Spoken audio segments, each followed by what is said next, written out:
பிச்சைக்காரனின் போர்வையை எடுத்து போர்த்திக் கொள்ளுகின்ற ஒரு வழிபோக்கன் போல எனக்கானதை நீ முடிவு செய்கின்ற பொழுது உன்னை எதிர்கொள்கிறது என் மௌனம்.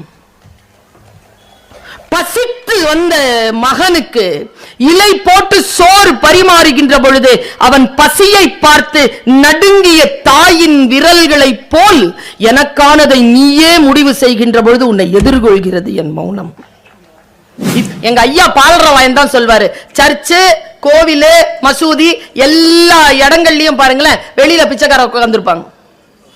ஏன் அப்படின்னு கேள அப்படின்பாரு. ஒரு நாள், ஏன் சார்னா, ஏன் நல்லதான் கேள, ஏன் சார் உள்ள ஓவர் கிரவுட் அப்படின்பாரு. என் மீது இவர்களுக்கெல்லாம் நிறைய மரியாதை. ஏன் தெரியுமா? நான் இன்னைக்கு டிக்ளேர் பண்றேன், இதுவரைக்கும் நான் எனக்காக என்று எதுவுமே யாரிடத்திலும் கேட்டதில்லை. நீ கொடுத்ததற்கே நன்றி சொல்ல முடியவில்லை, இன்னும் அடுத்தடுத்து கேட்பதற்கு அஞ்சுதே என் நெஞ்சம். இறைவன் கிட்ட இந்த வார்த்தையை சொல்லி பாருங்களேன். நான் ஒரு ரகசியத்தை இன்னைக்கு சொல்ல போறேன். இங்க என்ன ஒண்ணுனா, பெண்களும் ஆண்களும் இளைஞர்களும் சரிநிகர் சமானமாக வந்திருக்கிறீர்கள். பெரிய விஷயங்க இது. இந்த மாதிரி கூட்டத்தை நான் சமீபத்தில் சந்திக்கல.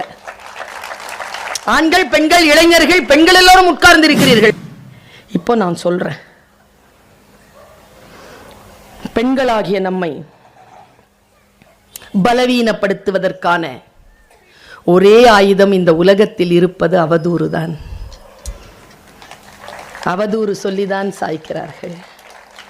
சரி, இதிலிருந்து மீள்வதற்கான ஒரே வழி, சிவபெருமான் வருவார் என்று காத்திருக்க முடியாது.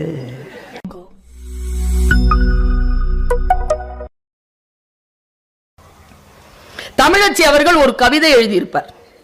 உங்களுக்கு டிப்ஸ், இதை சொல்லும் போது அதை சொல்லிட்டு சொன்னீங்கன்னா கைத்தட்டல் வரும். சொன்னீங்களே, எங்களுக்கு சொல்லிக் கொடுக்க மாட்டீங்களா?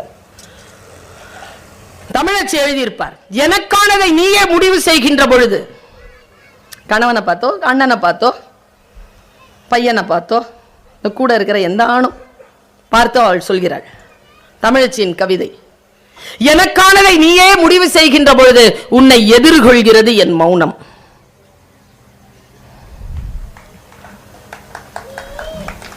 பிச்சைக்காரனின் போர்வையை எடுத்து போர்த்திக் கொள்ளுகின்ற ஒரு வழிபோக்கன் போல எனக்கானதை நீ முடிவு செய்கின்ற பொழுது உன்னை எதிர்கொள்கிறது என் மௌனம். பசித்து வந்த மகனுக்கு இலை போட்டு சோறு பரிமாறுகின்ற பொழுது அவன் பசியை பார்த்து நடுங்கிய தாயின் விரல்களை போல் எனக்கானதை நீயே முடிவு செய்கின்ற பொழுது உன்னை எதிர்கொள்கிறது என் மௌனம். இத்தனைக்கும் பிறகு, இவ்வளவு சொல்லியும் எனக்கானதை நீயே முடிவு செய்கின்ற பொழுது ஒற்றை யானையின் கோபத்தோடு உன்னை எதிர்கொள்கிறது என் மௌனம் என்று எழுதியிருப்பார். எல்லா மௌனமும் சம்மதம் அல்ல. சில பேர் சைலண்டா இருக்கிறாங்கன்னா டேஞ்சர்னு அர்த்தம். இதுல ஆண்களுக்கு இந்த விஷயம் புரியறதே இல்லை. நான் எப்பவுமே சொல்றது, இப்ப நீங்க செய்யற தப்பு இப்ப வெளிப்படாது. அவ சைலண்டா பார்த்துட்டு இருப்பா. இந்த மாதிரி முத்து மலை ஒண்ணு வச்சிருக்கா, உள்ள ஒன்னொன்னா கோத்து வச்சிருப்பா. உனக்கு 65 70 ஆச்சுன்னு வச்சுக்கைய, ஒன்னொன்னா எடுத்து விடு. 65 வயசுல உன்னை கரம் பிடித்தேன், வாழ்க்கை ஒளிமயமா செல்லாது செல்லாது. 25 30 வயசுலயே சொல்லு. வாழ்க்கை சில விஷயங்களை நமக்கு முன்னால் போடுகின்ற பொழுது, அதை இளம் வயதிலேயே புரிந்து கொள்ளுகின்ற பொழுது வாழ்க்கை. ராம்கோ சிமெண்ட்ஸ் இருக்குல்ல, அதனுடைய அதிபர், அவர் தனக்கான வாழ்க்கை வரலாறை எழுதி அந்த முன்னுரையில ஒரு விஷயம் சொல்லி இருந்தாருங்க. ஒரு 10 நாளைக்கு முன்னால் அதை வாசிக்கக்கூடிய வாய்ப்பு எனக்கு கிடைத்தது. இறைவன் மந்திர சொல், இது நான் சொல்வது மந்திர சொல். இந்த பையன் உட்காரணும், உனக்காக தான் பேசுறேன், இந்த மந்திர சொல்ல புரிஞ்சுக்கோ. வயசானவங்களுக்கு இல்ல இந்த சொல், உனக்கு தான், புரிஞ்சுக்கோ.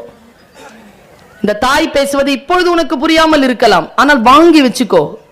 விதைத்தவள் தூங்கலாம், விதைகள் தூங்காது, அது முளைக்கும். விளையாட்டா வாங்கி வச்சுக்கோ. அவர் சொல்கிறார், இந்த உலகத்தில் இறைவன் நிறைய பேருக்கு உயிரை தந்து பிறப்பை தருகிறான். இறைவன் ஒரு படைப்பை படைக்கின்ற பொழுது ஒவ்வொரு படைப்பிற்கும் ஒரு நோக்கத்தை வைக்கிறான். இறைவனுடைய விருப்பம் என்ன என்றால் அந்த நோக்கத்தை நிறைவேறிவிட்டு அவன் தன்னை வந்து சேர வேண்டும் என்று. நம்மில் பலர் அந்த நோக்கத்தை ஈடேற்றுவதே இல்லை, செத்து போகிறோம். ஆனால் யார் வெற்றி பெறுகிறார்கள் என்றால் இறைவன் நமக்கு தந்திருக்கக்கூடிய இலக்கை இளமையிலேயே யார் புரிந்து கொள்கிறார்களோ அவர்கள்தான் காலத்தை ஜெயித்து இறைவனுடைய இலக்கை அடைகிறார்கள். அப்படி இளமையிலேயே என் இலக்கை தன் இலக்கை புரிந்து கொண்ட மிகச் சிலரில் நானும் ஒருவன் அப்படின்னு ஆரம்பிக்கிறார் அவர் அந்த விஷயத்தை. நம்மில் எத்தனை பேர் எனக்கான இலக்கை, நான் ஒரு விஷயத்தை சொல்றேன், இன்றைக்கு 50-55 வயதிலே களமாடி கொண்டிருக்கின்றவர்கள் தன் வாழ்க்கையை 10-12 வயதிலே தொடங்கி இருப்பார்கள். 30-40 ஆண்டு கால உழைப்பு இல்லாமல் 50-55 வயதிலே சில அதிகாரங்களை பெற வாய்ப்பே கிடையாது. இளமையிலேயே அதை பெற்றுக்கொள்ள வேண்டும் என்கின்ற மந்திர சொல் என்னை வந்து சேர்கிறது. பாருங்க, காலம் காலமாக வாசிப்பதுதான்.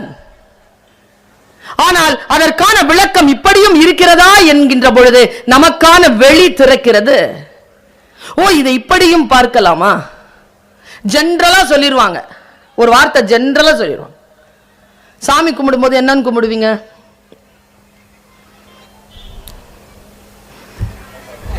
நான் நல்லா இருக்கணும், அப்புறம்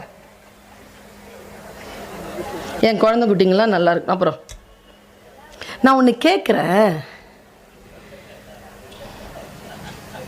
கடவுள்கிட்ட நம்ம சொல்லணுமா? அந்த ஆளுக்கு தெரியாதா? அந்த ஆளுக்கு மறதி, அம்னீஷியாவா?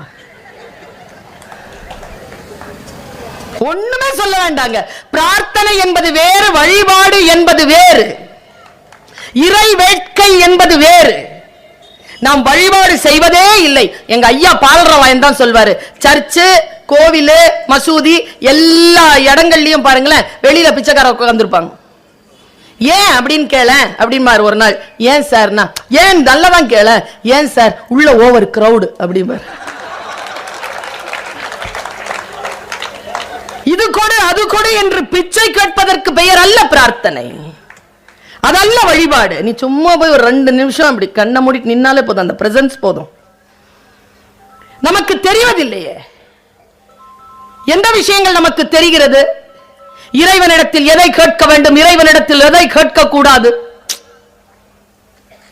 கிறிஸ்துவர்கள் ஒரு வாட்டி ஜெபிச்சிட்டு இருக்கும் போது சொன்னாங்க, சூப்பரா ஒரு விஷயத்தை சொன்னாங்க. எங்க அம்மா அந்த விஷயத்தை சொன்னாங்க, உன் ஆசை எல்லாம் நிறைவேற வேண்டும் என்று நான் பிரார்த்தனை செய்ய மாட்டேன். உன் ஆசையின் மீது கடவுளுக்கு எந்த அளவில் ஒப்புதல் இருக்கிறதோ அவையெல்லாம் நிறைவேறட்டும் என்றுதான் நான் பிரார்த்திப்பேன். சூப்பர்ல. ஆண்களுக்கு சொல்லுகிறேன், தயவு செய்து கடவுளிடத்தில் வேண்டுகின்ற பொழுது என் மனைவியும் மக்களும் சந்தோஷமாக இருக்க வேண்டும் என்று மட்டும் கேட்டுவிடாதீர்கள். ரொம்ப வில்லங்கமான பிரார்த்தனை. ஏன்னா நீங்க அநியாயமா வயிறெறிய விஷயத்துல எல்லாம் அவங்க சந்தோஷமா இருக்கிறாங்க. எப்படி பிரார்த்திக்கணும்? நான் மகிழ்கின்ற அளவிற்கு என் மனைவியும் மக்களும் மகிழ்வோடு இருப்பதற்கு இறைவா அருள் செய்வாயாக. இப்படி சொல்லுங்களேன். டீட்டெயில்டும் சொல்லணும் அந்த ஆளுக்கு, இல்லைன்னா சாங்ஷன்ருவான்.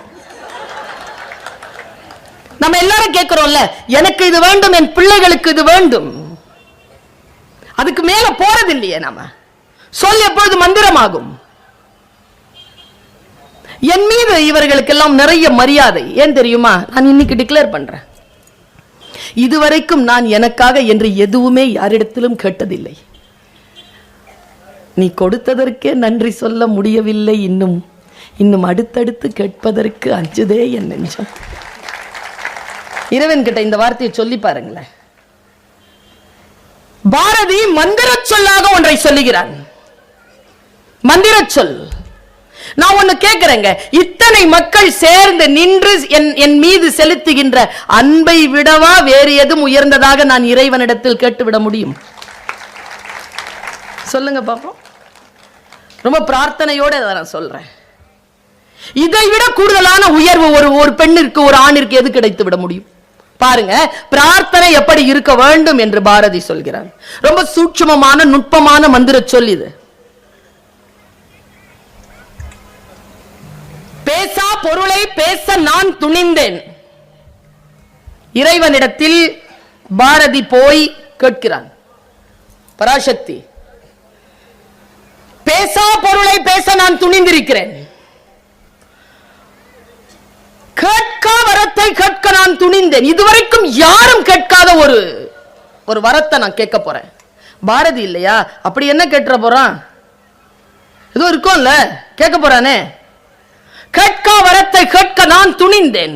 மண் மீதுள்ள மரங்கள், மக்கள், பறவைகள், புல் பூண்டு, பூச்சி இவை யாவும் நாமளா இருந்தா என்ன சொல்வோம்?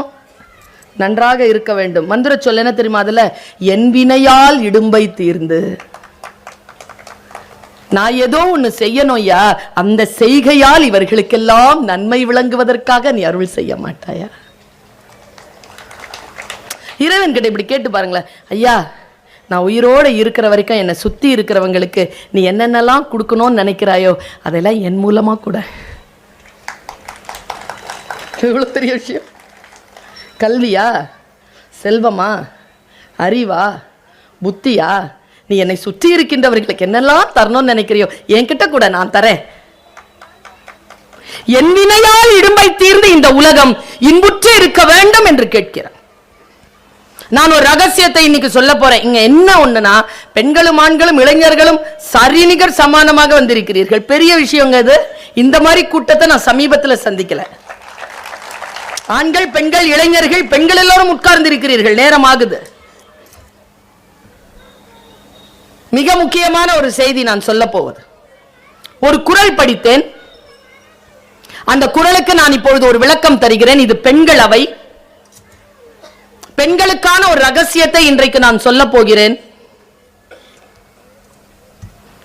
தயவு செய்து ஆண்கள் இதை எனக்கு ஒரு சங்கல்பம் நீங்க செஞ்சு தரணும். ஆண்கள், இப்ப நான் சொல்ல போறது நீங்க மறந்துடணும். பெண்களுக்கு எதிரான ஒரு விஷயம் அது. பெண்கள், உங்களுக்கு நான் இதை சொல்லி தந்துட போறேன். உயிர் பிரிகின்ற அந்த வினாடி வரைக்கும் நான் சொல்றத மறக்க கூடாது. ஆண்கள் எல்லாரும் மறந்துடணும், பெண்கள் மறக்க கூடாது. டீல்? ஆண்களை பெண்களை விட ஆண்கள் தான் டீல். சொல்லு முதல்ல, அப்புறமா சொல்ற. என்னமோ சொல்ல போறியா, அதை சொல்லு. என்னுடைய அம்மா தேர்ந்த ரசிகை. ஒரு நாள் பசிச்சு வரேன், டிவி பார்த்துட்டு இருக்காங்க. டிவியில் ஒரு சூப்பர் சீன் போயிட்டுருக்கு. அது ஒரு வடநாட்டு சீரியல். எங்கள் அம்மாட்ட நான், அம்மா அப்புறமா உட்காந்துட்டேன். அதில் ஒரு அசுரன் அப்படி உட்காடுறாங்க வந்து. வடநாட்டில், நம்ம ஊர்னா தான் வந்தியத்தேவனெல்லாம் அப்படி போடுவாங்க. வடநாடு அசுரங்க. முடி இங்க இருக்குதுங்க. ஹைட் இருப்பான் 6'3" இருப்பான். கண் இருக்குல்ல, கடலோடிய கண்கள், பொங்கு கனங்குழை மண்டிய கெண்டை புரண்டு புரண்டாட. நான் படிச்சிருக்கேன் பொம்பளைக்கு, ஆனா இவன் ஆம்பளை அப்படி இருக்கான். அதான் பொங்கிய மண்டை கெண்டை, பொங்கு கனங்குழை மண்டிய கெண்டை புரண்டு புரண்டு. இங்க வந்துட்டு போதான் கண்ணு, அவ்வளோ பெரிய கண்ணு. பந்தாடும் போது அப்படி வந்துட்டு போதுங்கிறான் திரிகூட ராசப்ப கவிராயன். பேரழகு பெண்ணுக்கு, அது பெரிய கண்ணு. அங்க பார்த்தா ஆணுக்கு இருக்குது அப்படி கண்ணு. அப்படி ஏந்திரச்சான் பாருங்க, 6 பேக். அம்மா யார்மா இந்த ஆளு அப்படின்னு கேட்டேன். அசுரன் உட்காருண்ணா. ஐயோ அசுரன் இவ்வளோ நல்லா இருக்கு. நம்ம ஊரில் வந்து அசுரன்னா தொப்பையும் கிப்பையும் போட்டு பெரிய மீசை போட்டு பெரிய இதெல்லாம் போட்டு பயங்கரமெல்லாம் காட்டுவாங்க. அவங்க ஸ்மார்ட்டாக காட்டுறாங்க. இவனா அசுரன், இவன் பேர் என்னம்மா? சும்மா இரு அப்படின்னாங்க அம்மா. அசுரனையே பார்த்துட்டு இருந்தேன். அவன் பேர் துர்கா மாசுர். காளி அப்படின்னு கத்தனான். அதையெல்லாம் தமிழ் படுத்தி இருக்காங்க. காளி அப்படின்னு உடனே காளி வரா. எம்மா காளி என்ன அழகு! நம்ம ஊர்ல பார்க்க முடியுமா காளிய? பயமா இருக்காது? ராத்திரி நேரத்துல 12 மணி ஆச்சுன்னா காளி கோயிலை தாண்டி போறதுக்கு கொலை நடுங்கிரும். அப்படி இல்ல பயம் சாமினா. அப்படி இருக்கா. ஆனா பேரழகி, ஆனா கருப்பா இருக்கிறா. கண்ணு அவளுக்கு அவ்வளவு பெருசா இருக்கு. அப்படி பயங்கரமா வந்து நிக்கிறா. கழுத்துல எல்லாம் மண்டை ஓடு. அப்படின்னு என்ன அப்படின்னு என்ன? நாளை எனக்கும் ஆதிபராசக்திக்கும் போர் தெரியும். ஆதிபராசக்தியை நான் கொல்ல வேண்டும். உபாயம் தான். இப்ப சொல்லுங்க, காளி உபாயம் தரலாமா? காளிக்கு தெரியும் ஆதிபராசக்தியை கொல்றதுன்னா. பொம்பளைக்கு தான் தெரியும் பொம்பளை எப்படி கொல்றது. வரலட்சுமி அவர்கள் சிரிப்பதில் எந்த உட்கருத்தும் இல்லை. சரியா? ஒரு பெண் கிட்ட கேட்கிறான், எனக்கு சொல்லு, நான் கொல்லணும் அவளை. ஆதிபராசக்தி பாருங்க, நாம பெண்கள் எல்லோரும் ஆதிபராசக்திகள். சரியா? ஆண்கள் யார் என்று நான் சொல்ல இல்லை, சொல்லவும் மாட்டேன். கொல்லணும், எனக்கு வழி சொல்லு. மந்திர சொல் இப்ப வரப்போகுது உங்களுக்கு. சொல் எனும் மந்திரம். கொல்லணும், வழி சொல்லு. முடியாது, அவளெல்லாம் கொல்ல முடியாது, அவ ஆதிபராசக்தி, அவளை கொல்ல முடியுமா? போடா அப்படின்னு போயிட்டா. உடனே கையெழுத்து போட்டாங்க. அழகான கையுங்க. டொம்முன்னு விழுந்துருச்சு. அவன் ஓடி வரா. காளி மறுபடியும், கொல்லாத, உன்னை கொல்லுக்காத, எனக்கு சக்தி தீந்துரும், கொல்லாத கொல்லாத, உன்னை கொல்லாத, நீ சொல்லலைன்னா கொன்னுடுவேன்னு சொல்லிட்டு இங்க வச்சுட்டான் கத்திய. நீ சொல்லதான் நான் செத்துருவேன், உனக்கு சக்தி குறையும், நான் செத்துறேன். இல்ல இல்ல நான் சொல்றேன் இரு. அவளை நிர்பந்திக்கிறாங்க, பெண்ணை நிர்பந்திக்கிறான். நீ சொல்லு. சொல்றா பாருங்க. இததான் ஆண்கள் இப்படி சீரியஸா இது வரைக்கும் எந்த ஆண் ஏதோ ஒன்று ஆதிபராசக்தி. நீங்கள்லாம் வீட்டில் இருக்கிற பொம்பளைங்களாம் ஆதிபராசக்தின்னு சொல்லிட்டீங்கல்ல, ஆஃபீஸில் வேலை செய்கிறவங்களாம் ஆதிபராசக்தின்னு சொல்லிட்டீங்கல்ல, சொல்லு, அதை கொல்றதுக்கான வழி சொல். அவ சொல்றா, வானத்திலேருந்து அவ இறங்குவா சண்டைக்கு. ஆமாம் இறங்குவா. நீ எந்த ஆயுதமும் எடுக்காம அவளை பார்த்து கெட்ட வார்த்தை சொல்லு. கெட்ட வார்த்தை சொன்னா அவள் சக்தி இழப்பாள், சின்னதாகிடுவா. அப்போது அவளை என்ன வேணாலும் நீ செய்யலாம். இவ்வளோதான் ரகசியம். பாருங்களேன், அடுத்த நாள் வருதுங்க. நான் சத்தியமாக சொல்கிறேங்க, அன்றைக்கி நைட் நான் சாப்பிட்லைங்க. ட்ரெஸ் சேஞ்ச் கூட அப்படியே படுத்து தூங்கிட்டேங்க. நான் அவ்வளோ மனவலிங்க எனக்கு. இப்படி இல்லாமா இருக்குது? இப்படி இல்லாமா பெண்ணுக்கு எதிராக அந்த ஆயுதங்கள் இருக்கு இந்த சமூகத்துக்கிட்ட? இருக்கே, அந்த ஆயுதம் இருக்கே. அந்த ஆயுதத்தை எப்படி வெல்றதுன்னு இதோ பர்வீன் சுல்தான் நான் சொல்லித்தரேன். காளி ஆதிபராசக்தியை கொல்றதுக்கான வழி சொன்னால, அந்த ஆயுதத்திலிருந்து எப்படி தப்பிக்கிறதுன்னு இதோ நான் சொல்லித்தரேன். வந்தாங்க அடுத்த நாள், ஆதிபராசக்தி கீழே இறங்குறா. இவன் எதுவுமே எந்த ஆயுதமும் இல்லாம வராங்க. நான் அப்படியே பார்க்க என் ஈரல் கொலையை பிடிச்சிட்டு நான் பார்க்குறேன். ஆதிபராசக்தி அவ்வளோதானா இன்னைக்கு பார்க்குறேன். இறங்குனாங்க கீழே. கெட்ட வார்த்தை சொல்ல ஆரம்பிச்சான் பாருங்க. பாருங்களேன், சக்திக்கு, பராசக்திக்கு கெட்ட வார்த்தைகள் கேட்டு பயிற்சியோ பழக்கமோ இல்லை. திடீர்னு அவன் கெட்ட வார்த்தை சொல்ல நில கொலைறாங்க. அவளுடைய ஆற்றல் எல்லாம் குறையுது. அப்படியே கீழே இறங்கி திணுண்டாயிட்டாங்க. அவள் அறிவை, அவள் அழகை, அவள் ஆரோக்கியத்தை, அவள் நிர்வாகத்திறனை, அவளுடைய புத்தியை, அவளுடைய கல்வியை, அவளுடைய கொடைத்தன்மையை, அவளுடைய ஸ்ரத்தையை, அவளுடைய பேரன்பை, பெருங்கருணையை கேலி செய்கிறார். கேலி செய்ய செய்ய, நிந்தனை சொல்ல சொல்ல அப்படியே குறுகிட்டாங்க. அம்மா துணூண்டு வந்துட்டா. உடனே சிரிச்சுக்கிட்டே வாளை எடுத்துட்டு கிட்ட போனாம் பாருங்க. எங்கிருந்தோ வந்தாருங்க சிவபெருமான். சக்தி, நான் இருக்கிறேன் உனக்கு, எழு அப்படின்னு உடனே மறுபடியும் எழுந்திருச்சு நின்னா. துர்கா மாசுரன்னு ஒரே கொன்னு போட்டா. துர்காமாசுரன் செத்துட்டான். அன்றிலிருந்து அவளுக்கு பேர் துர்கை. இது கதை. இப்போ நான் சொல்றேன், பெண்களாகிய நம்மை பலவீனப்படுத்துவதற்கான ஒரே ஆயுதம் இந்த உலகத்தில் இருப்பது அவதூறு தான். அவதூறு சொல்லிதான் சாய்க்கிறார்கள். சரி, இதிலிருந்து மீள்வதற்கான ஒரே வழி, சிவபெருமான் வருவார் என்று காத்திருக்க முடியாது. அந்த நிச்சயமா வேற ஏதாவது வேலையில் இருப்பார். திடீர் என்று நமக்காக வரமாட்டார். அப்படின்னா நாம என்ன செய்யணும்னா, அந்த ஆயுதத்தை ஜெயிக்கக்கூடிய ஒரே வழி, பர்வீன் சுல்தானா சொல்ற மந்திரம், நம்ம சாவலாம், தப்பில்லை, எல்லாருக்கும் சாவு வரும். ஆனா நம்ம செத்து போயிடணுங்கிறதுனாலயே சில வேலைகளை செய்யறான் பாருங்க, அவனுக்கு முன்னால நான் சாவ மாட்டேன்னு நினைக்கும் பொழுது எழுந்து நிற்கலாம். நீ அவதூறு சொல்லுவது என்னை சாய்க்கத்தானே. நான் இந்த அவதூறை ஒன்றும் ஏற்றுக்கொள்ளவே இல்லை. நான் போரிடுவதற்காக வந்தேன். என்னை போர்க்களத்தில் நீ சந்தி என்று சொல்லி போர்க்களத்தில் போரை சந்திப்பதுதான் ஒரே வழியே தவிர